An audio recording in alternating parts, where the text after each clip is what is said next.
नमस्कार दोस्तों, मैं रोहित तिवारी आप सभी का आपके अपने YouTube channel knowledge academy by Rohit sir में स्वागत करता हूं।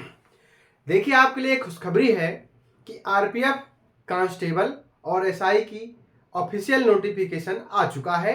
उसके आधार पर कितनी पोस्ट है, क्या है आपका सिलेबस, आपकी फीस क्या रेलवे के तरीके वापस होगी कि नहीं होगी, ऑफलाइन पेपर होगा कि ऑनलाइन पेपर होगा, क्या SC ST के लिए रनिंग अलग होगी या अलग कम होगी, जनरल की होगी कितनी होगी और SC की कितनी होगी, सारी जानकारी हम लोग एक बार में पूरा डिटेल से जानकारी करेंगे। ठीक है, कब एग्जाम होगा, कब एग्जाम के बाद में क्या होगा कि एक ही एग्जाम होगा या 2 एग्जाम होंगे, कब रनिंग होगी, सारी जानकारी हम लोग इसमें करेंगे। ठीक है, यदि आप नए हैं तो चैनल को सब्सक्राइब जरूर कर लें और दोस्तों के साथ शेयर करें।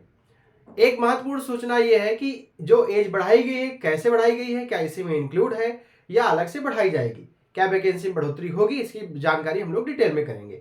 आइए हम लोग जानकारी करते हैं अभी तुरंत से। ठीक है, सबसे पहले तो टोटल पोस्ट देखी जाए तो टोटल पोस्ट कितनी है, 4660 पोस्ट है। कितनी है, 4660 पोस्ट है, जिसमें से एसआई की 452 है और कांस्टेबल की 4208 है। ठीक है, उसके बाद में सबको बहुत कंफ्यूजन है योग्यता में कि 10th पास और एसआई में ग्रेजुएशन मांगा गया है, तो क्या इसमें कोई ट्रेड होनी चाहिए या कुछ होनी चाहिए, इसकी जानकारी हम लोग अभी बताएंगे, परेशान मत हो। ठीक है, उसके बाद में फीस की बात करें तो जनरल, ओबीसी और ईडब्ल्यूएस की फीस 500 है, इसमें कि आपके 500 में से 400 रुपया रिफंड है। एक जरूरी सूचना यह है, आपने फॉर्म फिल किया, 500 फीस जमा कर दी, आप पेपर देने नहीं गए हैं तो आपकी फीस वापस नहीं होगी। यदि आपने पेपर दिया है, पास और फेल की बात में बात कर देंगे, यदि आपने पेपर दिया है तो ही आपकी 400 रुपये फीस रिफंडेबल होगी, उससे पहले नहीं होगी। वही बात करें SC ST और फिजिकल हैंडीकैप की तो 250 रुपये फीस है, इनकी पूरी फीस वापस हो जाती है। वही फीमेल की बात करें तो फीमेल में कोई भी कैटेगरी हो, जनरल हो, ओबीसी हो, ST हो, SC हो, किसी की भी हो, आपकी 250 रुपया फीस है फीमेल की। ठीक है, उसके बाद में योग्यता की बात करें, योग्यता में कांस्टेबल के लिए देखें तो आप 10th पास हैं, इसके अलावा आपको कुछ नहीं चाहिए। यदि आप 10th पास हैं तो आप कांस्टेबल का भी फॉर्म फिल कर सकते हैं। उसके बाद में एसआई की बात करें, ग्रेजुएशन यदि आपके पास है, आप कॉमर्स से ग्रेजुएशन है, BSc है, BA, कोई भी किसी भी स्ट्रीम से है, आप ग्रेजुएशन अगर हैं तो आप इस फॉर्म को फिल कर सकते हैं। आप ग्रेजुएशन है तो 10th जरूर पास किए होंगे, इसका मतलब एक व्यक्ति 2 अलग अलग फॉर्म भी भर सकता है। आप कांस्टेबल का भी भर सकते हैं और एसआई का भी भर सकते हैं। ऐसा नहीं है कि कोई एक कैंडिडेट एक ही फॉर्म भरेगा, दोनों फॉर्म फिल कर सकता है। ग्रेजुएशन में कोई भी स्ट्रीम आपकी हो, आप ग्रेजुएशन है, ग्रेजुएट है, तो आप एसआई का फॉर्म फिल कर सकते हैं। एज की बात करें, एज एसआई की 21 से 28 है और कांस्टेबल की 18 से 28 है। ये किसकी है, जनरल की। ठीक है, यहां पे जो पहले क्या थी, 21 से 25 थी और यहां पे 18 से 25 थी, लेकिन 3 साल इसमें इंक्लूड कर दिया गया है और 1/7/2024 से आपकी डेट मानी जाएगी। 1/7/2024 से वो हमने नहीं लिखा है, वो हम आपको बता दे रहे हैं। ठीक है, इसमें से यदि आप ओबीसी के हैं तो 3 साल बढ़ा लीजिए, इसमें भी। यदि आप SC ST के हैं तो 5 साल आप बढ़ा लीजिए। जनरल वालों के लिए नहीं बढ़ेगा क्योंकि 25 तक थी, तो पहले से उन्होंने 28 कर दिया है। ओबीसी वाले 3 साल बढ़ा लें और SC ST वाले अपने 5 साल बढ़ा लें, वो इनकी एज हो गई। आवेदन की तिथि की क्या है, 15/4/2024 से 15/5/2027 तक। ठीक है, आपका पेपर नवंबर तक जा सकता है, अक्टूबर नवंबर में आपका पेपर हो जाएगा, ये भी निश्चित है। आप लोग तैयारी अभी से शुरू कर दें, क्यों, क्योंकि बहुत कंपटीशन है, आपको बहुत तैयारी करनी पड़ेगी। ठीक, उसके बाद में सिलेबस की बात करें तो सिलेबस दोनों का सेम है, चाहे वो कांस्टेबल हो चाहे एसआई का हो।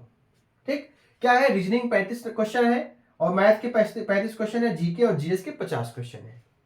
उसमें से 120 क्वेश्चन में से 120 नंबर के हैं, मतलब आपके पास 120 क्वेश्चन होंगे और सभी क्वेश्चन एक एक नंबर के होंगे, इसका मतलब 120 नंबर होंगे। समय आपको मिलेगा 90 मिनट का, समय आपको 90 मिनट का मिलेगा और नेगेटिव मार्किंग जैसे रेलवे करती है 1/3 की माइनस मार्किंग करती है, 33 सही 1/3 की माइनस कर 33.33 की माइनस मार्किंग करती है, वही माइनस इसमें मार्किंग होगी। जो रेलवे करती है वही आरपीएफ में भी होगी। ठीक, उसके बाद में वेतन और भत्ते की बात हम नहीं करेंगे अभी। क्यों? अभी हमको तैयारी करनी है पेपर की। पेपर के बाद में जो वेतन भत्ता होगा वो होगा। ठीक है, उसके बाद में बात करें, आवेदन तिथि आपको पता चल गई 15/4/2024 से 14/5/2024 तक आपके फॉर्म फिल किए जाएंगे। ठीक, एक चीज और आपको जरूरी है, जो ये लिखी हुई है, ये भी आपके लिए जरूरी है। क्यों जरूरी है? देखिए, अगर हाइट की बात करें, हाइट की एक तरफ समझते हैं, यदि हाइट की बात करें तो मेल कैंडिडेट के लिए, जनरल और ओबीसी वालों के लिए 165 आपकी हाइट होनी चाहिए। ठीक है, अगर यही आप SC ST हैं तो आपकी हाइट 160 होनी चाहिए। ठीक, वही बात करें फीमेल में, जनरल ओबीसी 157 और SC ST 152, सबकी हमने अलग अलग इसीलिए लिख दी है। ठीक है, हाइट में मेल है कैंडिडेट जनरल और ओबीसी के, इसमें EWS भी है, तो आपकी हाइट 165 होनी चाहिए, और यदि आप SC ST है तो 160। अब ये हाइट कांस्टेबल और SI दोनों के लिए है। ठीक है, ये हाइट कांस्टेबल और SI दोनों के लिए है, अलग अलग इसमें से कुछ नहीं, इसलिए हमने एक में बता दिया। ठीक है, अब अगर बात करें कांस्टेबल में रनिंग की, रनिंग में मेल की है 1600 मीटर, आपको मेल वालों को 1600 मीटर, आप उसमें 1600 मीटर मेल में आप किसी भी कैटेगरी से हो, आप जनरल हो, ओबीसी हो, ST हो, उसमें आपको ये, इसमें कोई रिलैक्सेशन नहीं है। रनिंग आपको पूरी 1600 मीटर ही करनी है और 5 मिनट 45 सेकंड में करनी है। आप किसी भी कैटेगरी के हो, जनरल, SC, OBC, कुछ किसी भी कैटेगरी के हो, आपको 1600 मीटर रनिंग करनी पड़ेगी, वो भी कितने समय में? 5 मिनट 45 सेकंड में। ठीक, यही फीमेल कैटेगरी की बात करें कांस्टेबल के लिए तो 800 मीटर 3 मिनट 40 सेकंड में आपको रनिंग करनी है, आप किसी भी कैटेगरी से हो। ठीक है, इसमें कोई रिलैक्सेशन नहीं है। वहीं इस SI में रनिंग की मेल की बात करें तो 1600 मीटर, यहां भी 1600 था, यहां भी 1600 है, यहां भी 800 है, यहां भी 800, लेकिन ये 1600 मीटर दौड़ने के लिए 6 मिनट 30 सेकंड का समय मिलेगा, लेकिन यहां पे कांस्टेबल वालों के लिए 5 मिनट 45 सेकंड का समय मिल रहा था। वहीं फीमेल की बात करें तो 800 मीटर की रनिंग है, 4 मिनट में करनी है, आप किसी भी कैटेगरी से हो, आपको 800 मीटर इतने मिनट में दौड़ना ही है। ठीक है, लॉन्ग जंप, हाई जंप की बात बाद में करेंगे। ये रहा आपका सिलेबस, सिलेबस के अनुसार आपको पढ़ाई करनी है, इसी से मेरिट बनेगी। एक ही पेपर होगा, ऑनलाइन पेपर होगा, CBT टेस्ट होगा, कंप्यूटर बेस्ड टेस्ट होगा, एक ही पेपर होगा, दूसरा कोई पेपर नहीं होगा। कंफ्यूजन नहीं होनी चाहिए कि इसमें प्री होगा और मेंस होगा, ऐसा कुछ नहीं है। एक ही पेपर होगा, ऑनलाइन पेपर होगा। पेपर के बाद, अब ये किसी को कंफ्यूजन ये होगी कि पेपर के पहले फिजिकल होगा कि पेपर के बाद फिजिकल होगा। नहीं, पहले आपका पेपर होगा, पेपर शॉर्ट लिस्टिंग होगी, उसके बाद में आपका फिजिकल होगा, फिजिकल के बाद फिर से एक शॉर्ट लिस्टिंग होगी, वो उसमें DV के लिए बुलाया जाएगा, DV के बाद फिर से एक शॉर्ट लिस्टिंग होगी और आपको मेडिकल के लिए बुलाया जाएगा। मेडिकल के बाद, वैसे तो मेडिकल के लिए जो भेजे जाते हैं, पूरे में पूरे जितने लोगों को लिए जाते हैं उतने की शॉर्ट लिस्टिंग की जाती है। तो ये रहा प्रोसेस RPF, SI और कांस्टेबल का। आप लोग इसको देख ले, समझ लें और तैयारी अभी से तैयारी करना शुरू कर दें, क्योंकि इसमें आपके पास बहुत अच्छा मौका है। और एक चीज और है, महिलाओं के लिए 15% आरक्षण रखा गया है, ये बहुत इंपॉर्टेंट है, इसलिए कहते हैं वीडियो को अंत तक जरूर देखना चाहिए। महिलाओं को 15% आरक्षण दिया गया है, अच्छा मौका है उनके लिए भी।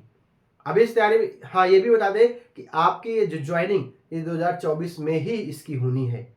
ठीक, एक वैकेंसी और आई है EMRS की, उसकी चर्चा हम लोग नेक्स्ट वीडियो में करेंगे। धन्यवाद, मैं यहीं अपनी बात को समाप्त करता हूँ।